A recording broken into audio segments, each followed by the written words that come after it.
Movie ಹೆಸರು ಆಬ್ಲಿವಿಯನ್ ಅಂತ. ಈಗ ತುಂಬಾ ಟೈಮ್ ಅನ್ನ ವೇಸ್ಟ್ ಮಾಡದೆ ನಮ್ಮ ಮೇನ್ ಸ್ಟೋರಿ ಕಡೆಗೆ ಹೊರಟೋಗೋಣ. ಈ ಕತೆ ಶುರು ಆಗೋದು ಒಂದು ಕನ್ಸಿಂದ. ಜಾಕ್ ಅನ್ನೋ ಒಬ್ಬ ವ್ಯಕ್ತಿ ಒಬ್ಳು ಹುಡುಗಿನ ಮೀಟ್ ಮಾಡೋದಕ್ಕೆ ಅಂತ ಬಂದಿರ್ತಾನೆ. ಆದ್ರೆ ಸಡನ್ ಆಗಿ ಇವನಿಗೆ ಎಚ್ಚರ ಆಗೋಗುತ್ತೆ. ಇದು 2077ನೇ ಇಸ್ವಿ. ಆಕ್ಚುಲಿ ಜಾಕ್ ಹಾಗೆ ಇವನ ಜೊತೆ ಕೆಲಸ ಮಾಡ್ತಿರೋಂತ ವಿಕ್ಟೋರಿಯಾಗೆ ಮೆಮೊರಿಯನ್ನ ಎರೇಸ್ ಮಾಡ್ಬಿಟ್ಟಿರ್ತಾರೆ. ಯಾಕೆ ಅಂತಂದ್ರೆ 50 ವರ್ಷಗಳ ಹಿಂದೆ ಸ್ಕ್ಯಾವೆಂಜರ್ಸ್ ಅನ್ನೋ ಏಲಿಯನ್ಸ್ ಗಳು ಭೂಮಿ ಮೇಲೆ ಅಟ್ಯಾಕ್ ಮಾಡಿ ಚಂದ್ರನನ್ನ ಧ್ವಂಸ ಮಾಡಾಕ್ ಬಿಟ್ಟಿರ್ತಾರೆ. ಇದರಿಂದ ಭೂಮಿಲಿ ಸುನಾಮಿ ಚಂಡಮಾರುತಗಳೆಲ್ಲ ಬಂದು ಪ್ರಳಯನೇ ಆಗೋಗಿರುತ್ತೆ. ಅದಕ್ಕೆ ಸ್ಕ್ಯಾವೆಂಜರ್ಸ್ ಗಳ ಜೊತೆ ಯುದ್ಧ ಮಾಡೋದಕ್ಕೆ ಅಂತ ಮನುಷ್ಯರು ಕೂಡ ನ್ಯೂಕ್ಲಿಯರ್ ಬಾಂಬ್ ಗಳನ್ನ ಯೂಸ್ ಮಾಡ್ತಾರೆ. ಇದರಿಂದ ಸ್ಕ್ಯಾವೆಂಜರ್ಸ್ ಗಳ ಮೇಲೆ ಯುದ್ಧನೇನೋ ಗೆದ್ರು. ಆದ್ರೆ ಭೂಮಿಲಿ ಮನುಷ್ಯರು ವಾಸ ಮಾಡೋಕ್ಕೂ ಕೂಡ ಆಗದೆ ಇರೋಷ್ಟು ನ್ಯೂಕ್ಲಿಯರ್ ರೇಡಿಯೇಷನ್ಸ್ ಗಳು ತುಂಬ್ಕೋಬಿಡ್ತು. ಅದಕ್ಕೆ ಉಳ್ಕೊಂಡಿರೋಂತ ಮನುಷ್ಯರು ಶನಿ ಗ್ರಹದ ಚಂದ್ರ ಆಗಿರುವಂತ ಟೈಟನ್ ಗ್ರಹಕ್ಕೆ ಹೋಗ್ಬೇಕು ಅಂತ ಡಿಸೈಡ್ ಮಾಡ್ತಾರೆ. ಟೈಟನ್ ಗ್ರಹಕ್ಕೆ ಹೋಗೋದಕ್ಕಿಂತ ಮುಂಚೆ ಭೂಮಿಯಿಂದ ಸ್ವಲ್ಪ ದೂರದಲ್ಲಿರುವಂತ ಟೆಡ್ ಅನ್ನೋ ಸ್ಪೇಸ್ ಸ್ಟೇಷನ್ ಗೆ ಹೋಗಿ ಅಲ್ಲಿ ಸ್ವಲ್ಪ ಟ್ರೈನಿಂಗ್ ಅನ್ನ ತಗೊಂಡು ನಂತರ ಅಲ್ಲಿಂದ ಟೈಟನ್ ಗ್ರಹಕ್ಕೆ ಹೋಗ್ತಾರೆ. ಈ ಭೂಮಿಯ ಸಮುದ್ರಗಳಲ್ಲಿ ರಿಕ್ಸ್ ಅನ್ನೋ ದೊಡ್ಡ ದೊಡ್ಡ ಮಷಿನ್ ಗಳನ್ನ ಹಾಕಿರ್ತಾರೆ. ಇವುಗಳು ಸಮುದ್ರದ ನೀರನ್ನ ಫ್ಯೂಷನ್ ಎನರ್ಜಿ ಆಗಿ ಕನ್ವರ್ಟ್ ಮಾಡಿ ಆ ಎನರ್ಜಿನ ಟೈಟನ್ ಗ್ರಹದಲ್ಲಿರುವಂತ ಮನುಷ್ಯರಿಗೆ ಕಳಿಸ್ತಿರುತ್ತೆ. ಅಲ್ಲಿರುವಂತ ಜನರಿಗೆ ಎಲೆಕ್ಟ್ರಿಸಿಟಿ ಸಿಗ್ಲಿ ಅಂತ. ಆದ್ರೆ ಭೂಮಿಲಿ ಇನ್ನೂ ಕೂಡ ಸ್ವಲ್ಪ ಸ್ಕ್ಯಾವೆಂಜರ್ಸ್ ಗಳು ಉಳ್ಕೊಂಡಿರ್ತವೆ. ಅವುಗಳು ಈ ದೊಡ್ಡ ದೊಡ್ಡ ರಿಕ್ಸ್ ಗಳನ್ನ ಹಾಳು ಮಾಡೋದಕ್ಕೆ ಪ್ರಯತ್ನ ಪಡ್ತಿರ್ತವೆ. ಅವುಗಳನ್ನ ತಡೆದು ರಿಕ್ಸ್ ನ ಕಾಪಾಡೋದೇ ಜಾಕ್ ಹಾಗೆ ವಿಕ್ಟೋರಿಯಾ ಕೆಲಸ.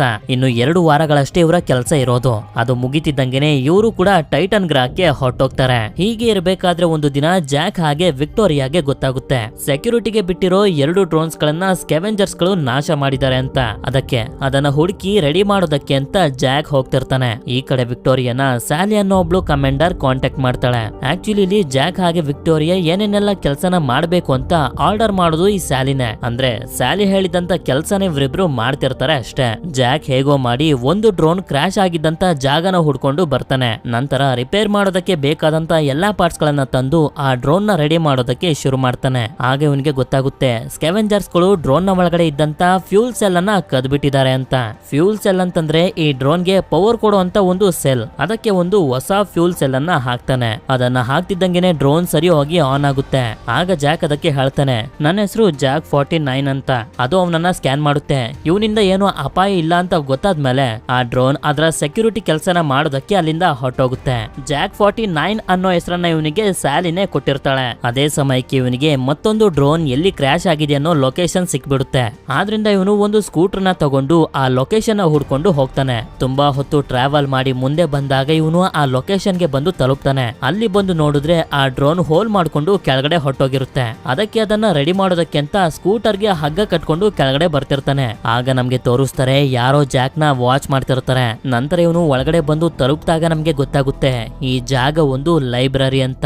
50 ವರ್ಷದ ಹಿಂದೆನೆ ಈ ಭೂಮಿಲಿದ್ದಂತ ಪ್ರತಿಯೊಂದು ಬಿಲ್ಡಿಂಗ್ ಸಿಟಿ ಎಲ್ಲ ಮಣ್ಣಿನ ಒಳಗಡೆ ಮುಚ್ಚೋಗಿರುತ್ತೆ. ಅದೇ ರೀತಿ ಲೈಬ್ರರಿನೂ ಕೂಡ ಮುಚ್ಚೋಗಿತ್ತು. ಹೀಗೆ ಇವನು ಡ್ರೋನ್ ನ ಹುಡ್ಕೊಂಡು ಮುಂದೆ ಬಂದು ನೋಡಿದ್ರೆ ಅಲ್ಲಿ ಬರೀ ಡ್ರೋನ್ ನ GPS ಮಾತ್ರ ಇರುತ್ತೆ. ನೋಡಿದ್ರೆ ಅಷ್ಟೊತ್ತಿಗೆ ಸ್ಕ್ಯಾವೆಂಜರ್ಸ್ ಗಳು ಇವನ ಮೇಲೆ ಅಟ್ಯಾಕ್ ಮಾಡೋದಕ್ಕೆ ಶುರು ಮಾಡ್ಬಿಡ್ತಾರೆ.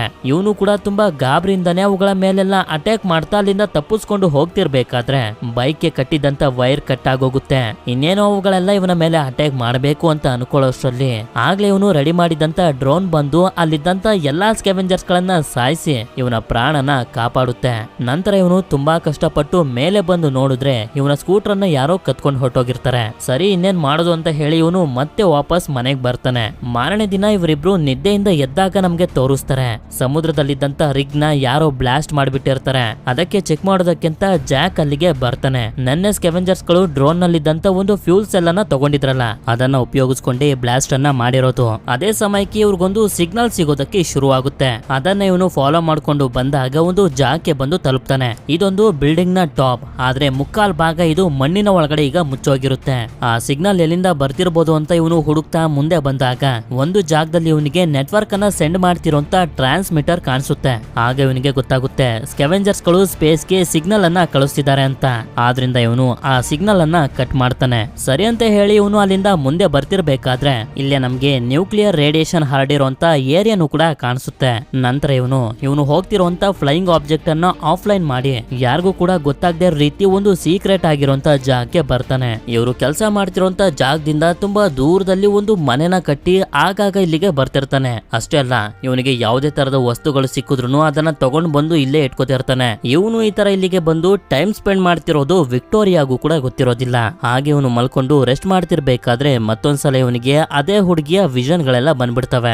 ಎದ್ದು ನೋಡಿದ್ರೆ ಆಕಾಶದಲ್ಲಿ ಒಂದು ಆಬ್ಜೆಕ್ಟ್ ಭೂಮಿಗೆ ಕ್ರಾಶ್ ಆಗೋದಕ್ಕೆ ಅಂತ ಬರ್ತಿರುತ್ತೆ. ಅದಕ್ಕೆ ಅದೇನಿರ್ಬೋದು ಅಂತ ಇವನು ನೋಡೋದಕ್ಕೆ ಹೋಗ್ತಿರ್ಬೇಕಾದ್ರೆ ಹಾಗೆ ವಿಕ್ಟೋರಿಯಾನು ಕೂಡ ಕಾಂಟ್ಯಾಕ್ಟ್ ಮಾಡ್ತಾನೆ. ಅದೇ ಸಮಯಕ್ಕೆ ಸ್ಯಾಲಿ ಆನ್ಲೈನ್ ಗೆ ಬಂದು ವಿಕ್ಟೋರಿಯಾಗೆ ಹೇಳ್ತಾಳೆ, ಕ್ರಾಶ್ ಆಗ್ತಿರೋಂತ ಆಬ್ಜೆಕ್ಟ್ ನ ಬಗ್ಗೆ ನೀವು ತಲೆ ಕೆಡ್ಸ್ಕೊಳ್ಳೋದಕ್ಕೆ ಹೋಗ್ಬೇಡಿ, ಅದನ್ನ ನಮ್ಮ ಡ್ರೋನ್ ಗಳು ನೋಡ್ಕೋತವೆ. ಜಾಕ್ ನ ಅಲ್ಲಿಂದ ವಾಪಸ್ ಬರೋದಕ್ಕೆ ಹೇಳು, ನಾನು ಇನ್ನೇನು ಆಫ್ಲೈನ್ ಆಗ್ತಿದ್ದೀನಿ ಅಂತ. ಈ ವಿಷಯನ ವಿಕ್ಟೋರಿಯಾ ಜಾಕ್ ಕೂಡ ಹೇಳ್ತಾಳೆ. ಆದ್ರೆ ಇವನು ಯಾರ ಮಾತನ್ನು ಕೂಡ ಕೇಳದೆ ಆ ಆಬ್ಜೆಕ್ಟ್ ಕ್ರಾಶ್ ಆಗಿದ್ದಂತ ಜಾಕ್ ಬಂದು ನೋಡ್ತಾನೆ. ಆ ಆಬ್ಜೆಕ್ಟ್ ಇಂದ ತುಂಬಾ ಸ್ಲೀಪಿಂಗ್ ಪಾಡ್ ಗಳು ಹೊರಗಡೆ ಬಂದಿರ್ತವೆ. ಅದ್ರ ಒಳಗಡೆ ಮನುಷ್ಯರು ಇರ್ತಾರೆ. ಹೀಗೆ ಇವನು ಅಲ್ಲೆಲ್ಲ ನೋಡ್ತಾ ಮುಂದೆ ಬಂದಾಗ ಒಂದು ಶಾಕ್ ಆದಿರುತ್ತೆ.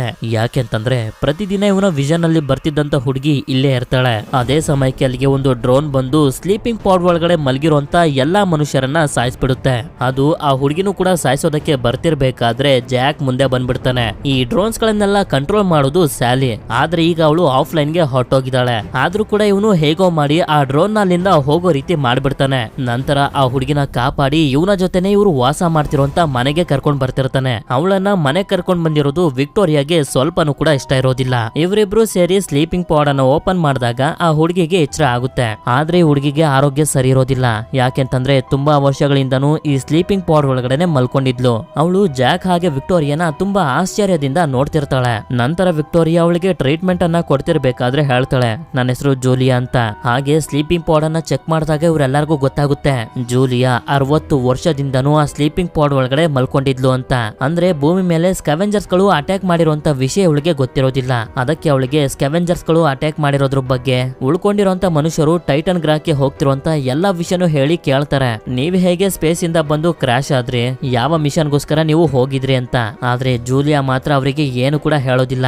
ಮೊದ್ಲು ನನ್ಗೆ ನಮ್ಮ ಫ್ಲೈಟ್ ರೆಕಾರ್ಡರ್ ಬೇಕು, ಅದಾದ್ಮೇಲೆ ನಿಮ್ಗೆ ಎಲ್ಲಾ ವಿಷಯನೂ ಹೇಳ್ತೀನಿ ಅಂತಾಳೆ. ಇಷ್ಟೊತ್ತಲ್ಲಿ ಅಲ್ಲಿಗೆ ಹೋಗೋದು ಸರಿಯಲ್ಲ, ನಾಳೆ ಬೆಳಗ್ಗೆ ಹೋಗೋಣ ಅಂತ ಜಾಕ್ ಹೇಳ್ತಾನೆ. ಈಗ ಇವನಿಗೊಂದು ಡೌಟ್ ಶುರು ಆಗೋಗಿರುತ್ತೆ, ಯಾಕೆ ಆ ಡ್ರೋನ್ ಬಂದು ಸ್ಲೀಪಿಂಗ್ ಪಾಡ್ ಅಲ್ಲಿ ಇದ್ದಂತ ಮನುಷ್ಯರನ್ನೆಲ್ಲ ಸಾಯಿಸ್ತು ಅಂತ. ಅದಕ್ಕೆ ಇವನು ವಿಕ್ಟೋರಿಯಾನ ಕೇಳ್ತಾನೆ, ನಮ್ಮ ಮೆಮೊರಿನ ವೈಪ್ ಮಾಡೋದಕ್ಕಿಂತ ಮುಂಚೆ ನಡೆದಿದ್ದಂತ ನೆನಪುಗಳು ನಿನ್ಗೆ ಇದೆಯಾ ಅಂತ. ಆದ್ರೆ ಇವಳು ಮಾತ್ರ ನೆನಪು ಮಾಡ್ಕೊಳ್ಳೋದು ನಮ್ಮ ಕೆಲಸ ಅಲ್ಲ ಅಂತ ಹೇಳಿ ಸುಮ್ನಾಗ್ತಾಳೆ. ಮಾರನೇ ದಿನ ಎದ್ದು ನೋಡಿದ್ರೆ ಜೂಲಿಯಾ ಅವರ ಫ್ಲೈಟ್ ಕ್ರಾಶ್ ಆಗಿದ್ದಂತ ಜಾಗಕ್ಕೆ ಹೋಗೋದಕ್ಕೆ ರೆಡಿ ಆಗಿ ನಿಂತಿರ್ತಾಳೆ. ಇವಾಗ ಮುಂದೆ ಏನ್ ಮಾಡ್ಬೇಕು ಅಂತ ಅವಳು ಕೇಳಿದಾಗ ಇವನು ಹೇಳ್ತಾನೆ, ಟೆಡ್ ಇಂದ ಡ್ರೋನ್ಸ್ ಗಳು ಬರ್ತವೆ, ಆಮೇಲೆ ಬೇಕಾದ್ರೆ ನಾವು ಅಲ್ಲಿಗೆ ಹೋಗ್ಬೋದು ಅಂತ. ಭೂಮಿಯಿಂದ ಹೊರಗಡೆ ಟೆಡ್ ಅನ್ನೋ ಸ್ಪೇಸ್ ಸ್ಟೇಷನ್ ಇದೆಯಲ್ಲ, ಅದ್ರ ಬಗ್ಗೆನೆ ಜಾಕ್ ಹೇಳ್ತಿರೋದು. ಟೆಡ್ ಹೆಸರನ್ನ ಕೇಳ್ತಿದ್ದಂಗೆನೆ ಇವಳು ತುಂಬಾ ಗಾಬರಿಯಾಗಿ ಹೇಳ್ತಾಳೆ, ಅದು ಬರೋದಕ್ಕಿಂತ ಮುಂಚೆನೆ ನಾವ್ ಅಲ್ಲಿಗೆ ಹೋಗ್ಬೇಕು, ಅಲ್ಲಿಗೆ ಹೋದ್ಮೇಲೆ ಎಲ್ಲ ನಿನ್ಗೆ ಅರ್ಥ ಆಗುತ್ತೆ ಅಂತ. ನಂತರ ವಿಕ್ಟೋರಿಯಾ ಎದ್ದು ನೋಡಿದಾಗ ಇವಳಿಗೆ ತುಂಬಾನೇ ಬೇಜಾರಾಗುತ್ತೆ. ಯಾಕೆಂತಂದ್ರೆ ಇವಳಿಗೆ ಹೇಳ್ದೇನೆ ಜಾಕ್ ಜೂಲಿಯಾನ ಕರ್ಕೊಂಡು ಫ್ಲೈಟ್ ಕ್ರಾಶ್ ಆಗಿದ್ದಂತ ಜಾಕ್ಗೆ ಹೋಗ್ತಿರ್ತಾನೆ. ನಂತರ ಇವರಿಬ್ರು ಕ್ರಾಶ್ ಆಗಿದ್ದಂತ ಜಾಕ್ಗೆ ಬಂದು ತಲುಪ್ತಾರೆ. ಜೂಲಿಯಾ ಕ್ರಾಶ್ ಆಗಿದ್ದಂತ ಆಬ್ಜೆಕ್ಟ್ ನ ಫ್ಲೈಟ್ ರೆಕಾರ್ಡರ್ ಅನ್ನ ಹುಡುಕ್ಬಿಡ್ತಾಳೆ. ಆದ್ರೆ ಅದೇ ಸಮಯಕ್ಕೆ ಸ್ಕ್ಯಾವೆಂಜರ್ಸ್ ಗಳು ಇವರ ಮೇಲೆ ಅಟ್ಯಾಕ್ ಮಾಡಿ ಇವರನ್ನ ಕರ್ಕೊಂಡು ಹೊರಟೋಗ್ತಾರೆ.